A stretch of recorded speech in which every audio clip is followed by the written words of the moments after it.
The Victorian mansion at 47 Millbrook Road had been empty for 3 years when Emma inherited it from her great-aunt Cordelia.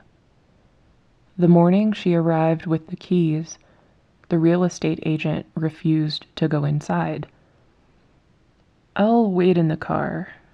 Take your time," Mr. Henley said, his fingers drumming nervously on his briefcase. Emma thought he was being dramatic. Sure, the house looked like something from a horror movie. Peeling paint, broken shutters, a wraparound porch that sagged like a frown. But it was just old. Nothing a little renovation couldn't fix. The front door opened with a groan that echoed through the empty foyer. Dust danced in the pale October sunlight streaming through stained glass windows. The air smelled of mothballs and something else, something sweet and cloying that made Emma's stomach turn. She had never met Aunt Cordelia. The woman had been the family recluse, the one whose name was whispered at family reunions with knowing looks and quick subject changes. All Emma knew was that Cordelia had lived alone in this house for 40 years, and when the mailman didn't see her for a week, they'd found her at the bottom of the cellar stairs. Emma spent the first hour exploring. The house was a maze of narrow hallways and oddly shaped rooms. Victorian furniture sat shrouded in white sheets, like ghosts frozen mid-haunting. In what must have been Cordelia's bedroom, Emma found walls covered in faded floral wallpaper and, strangely, dozens of mirrors. They hung on every wall, stood in the corners, lay stacked against the dresser. Some were cracked, casting her reflection into fractured pieces. It was in the third mirror that Emma saw her. Just a glimpse. A woman in a high-collared dress, standing in the doorway behind her. Emma spun around, heart pounding, but the doorway was empty.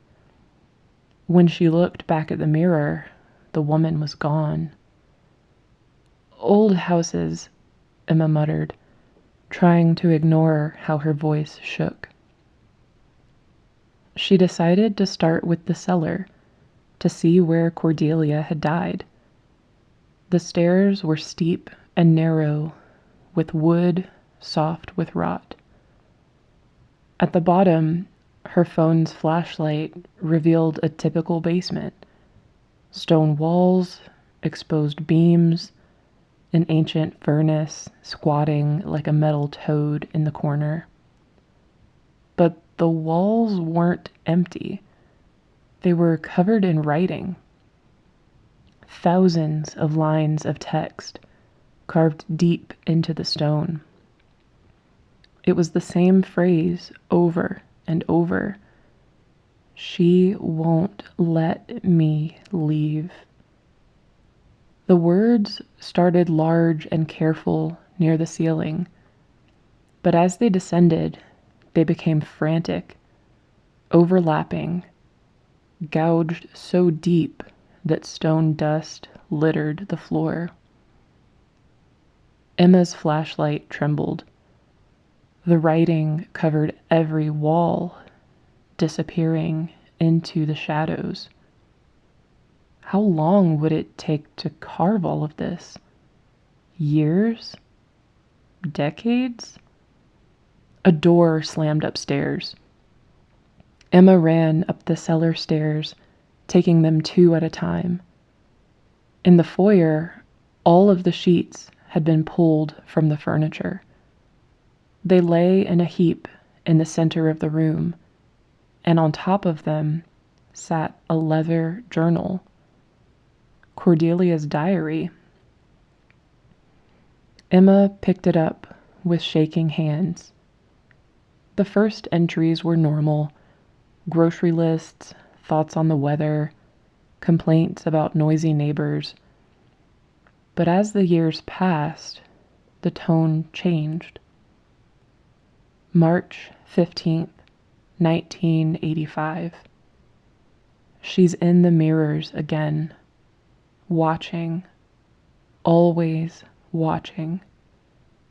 I've tried covering them, but she scratches from the inside until the sheets fall away.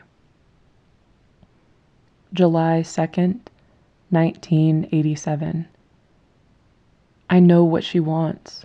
She wants out. She's been trapped since the house was built. The previous owners knew. That's why they sold so cheap. I should have listened to the rumors. December 1st, 1990. I tried to leave today. Made it to the front door before the sickness hit. Vomiting, vertigo, feeling like my skin was being peeled away. She won't let me go. This house is a cage for both of us now. The entries became increasingly frantic, descending into rambling about the woman in the walls and the mirrors that show too much. The final entry was dated a week before Cordelia's death. October 31st, 2021. I understand now. She needs a replacement. One soul in, one soul out. That's the rule. That's always been the rule. I'm so tired. If someone reads this, don't stay after dark. Don't look in the mirrors. And whatever you do, don't go in the attic. She's strongest there. Emma looked up from the diary. The sun was setting, painting the room in shades of blood orange. Every instinct screamed at her to leave, but something made her climb the stairs. She needed to see that attic, to prove to herself this was all nonsense. The attic door was painted black and bolted with 3 heavy locks. The bolts were on the outside. Whatever was up there, someone had wanted to keep it in. Emma broke the locks with a crowbar from the garage. The door swung open to reveal a narrow staircase. At the top, the attic stretched the length of the house, lit by a single octagonal window. The walls were covered in mirrors, hundreds of them, arranged in a dizzying pattern that seemed to pull at her eyes. In the center of the room stood a full-length mirror in an ornate silver frame. Unlike the others, this one was covered with a black cloth. Emma approached it slowly. Her reflection in the surrounding mirrors moved wrong, a half-second delayed, like they were considering whether to follow her movements. The sweet smell from earlier was stronger here, mixed with something chemical and sharp. She pulled away the cloth. The mirror showed the attic, but not as it was. In the reflection, the room was clean, furnished, lit by gas lamps. A woman sat at a vanity, brushing her long, dark hair. She wore a high-collared dress, like the one Emma had glimpsed earlier. The woman turned. Her face was Emma's face, but older, sadder. When she smiled, her teeth were too sharp.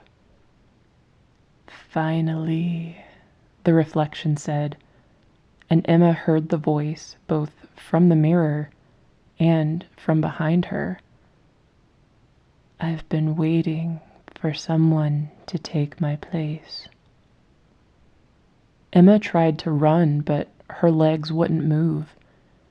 The mirrors around her showed 1,000 different versions of herself, some screaming, some laughing, some already dead. The woman in the mirror stood and walked forward, her hand pressing against the glass from the inside. "Your aunt lasted 40 years, she said. "Impressive, really. Most only make it 5 or 10 before they find a replacement. But your family, you're strong. You'll last even longer." The mirror's surface rippled like water. The woman's hand pushed through, followed by her arm, her shoulder. As she emerged, Emma felt herself being pulled forward, toward the glass. "No!" Emma fought with everything she had, but it was like fighting the tide. For every inch the woman gained, Emma lost. She could feel the cold surface of the mirror against her palms. "The house needs a caretaker," the woman said, now fully in the attic while Emma was half consumed by the mirror. "Someone to maintain the threshold, to keep the darkness at bay. That's the bargain. One soul guards while the other goes free." Emma's vision fractured. She saw herself from a dozen angles as the mirrors reflected the transformation. Then, with a sound like breaking bones, she was inside, looking out. The woman who wore Emma's face straightened her modern clothes with distaste. "I'll need to find something more suitable to wear," she mused.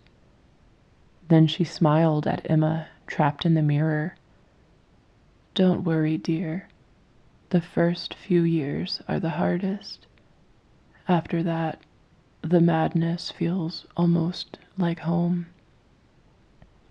She covered the mirror with the black cloth and left.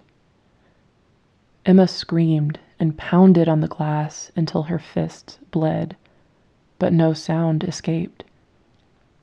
Through the other mirrors, she could see the woman, herself, moving through the house, gathering things, preparing to leave.